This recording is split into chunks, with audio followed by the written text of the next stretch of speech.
following story was written by Claire, a participant in the I Don't Mind Writing Workshop, a partnership with the Write On program from Mental Health Connecticut.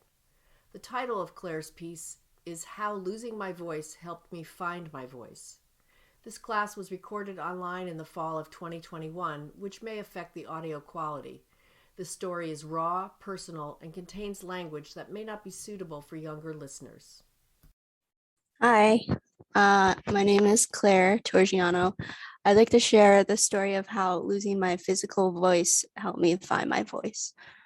Late in the winter of my senior year of high school, I lost my voice for 9 months due to a minimally invasive procedure involving my lungs and heart. The breathing tube that kept me alive during the procedure paralyzed one of my vocal cords, and for the next 9 months, I sounded like Elmo speaking through a glass window. I had begun my high school career working with a therapist to manage an anxiety disorder that had me nauseous and vomiting weekly due to stress and a lack of friends. Losing my voice nearly stunted that progress, but as I continued through my senior year, I found that the loss of my voice gave me the opportunity to advocate for myself in places I never thought I'd be. While I had made significant progress in navigating my daily life through ever-present anxiety, the loss of my voice became an obstacle and an asset all at once. My anxious vomiting that once felt like a volcano just on the edge of erupting in my stomach had become nearly dormant. But after 2 months of not being able to sing, of having to physically catch my breath when I spoke and being told to speak up, the volcano was back and bigger than ever. I was angry.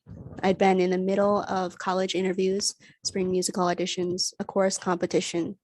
I was president of the drama club, and I was in the middle of my senior year of high school. It could not have been a more horrible time to be missing school for medical appointments, surgeries, and vocal therapy. My participation in classes decreased, which did not help my grades, and as a good student, I began to become anxious about how that would impact my college application process and in turn my future. Everything felt like it was spiraling out of my control and the vomiting was back. I was talking to my musical director about my frustrations and anxiety regarding my academic progress one day because if my grades weren't passing, I wouldn't be able to do the musical. I was planning on working on the crew since I couldn't sing. His response surprised me. He made me the assistant director. I'd never done that before, and it was a position of leadership that drove me to recognize that I had to learn to adapt socially, academically, and medically. I had to learn how to assert myself in situations where I was expected to advocate for myself. While it was difficult at first, I started with setting boundaries and expectations with my teachers. I made it clear that I wouldn't be able to do presentations without a microphone, and my difficulty breathing might make me pause for longer periods of time. I was given a microphone and a whiteboard to participate in classes, and as a result, my grades returned to normal. The first procedure I had on my vocal cords that was supposed to fix them did not work because my surgeon insisted I could do it with only a local anesthetic. I could not do it with a local anesthetic. I was awake and had to hold my own tongue out while my surgeon stuck a needle down my throat, and I barely lasted 3 minutes. The next attempt had me insisting that I would not consent to the procedure without general anesthesia, which my surgeon agreed to. And that last surgery that gave me my voice back was a 4-hour ordeal that required me to be conscious the entire time. I had to let them know if anything hurt, if I had to take a break, or if I was thirsty. I couldn't really drink anything because my throat was cut open on the table, but they gave me a soaked sponge to suck on, which didn't really help.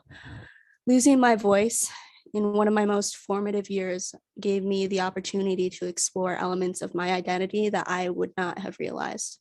I was given a leadership role in the arts, which I excelled at. My writing was enriched as I learned to communicate through the written word, and the strength and perseverance that I discovered helped me realize, like the loss of my voice, my anxiety was not something I could get rid of. It was an obstacle that I could and learn to adapt to. Thank you.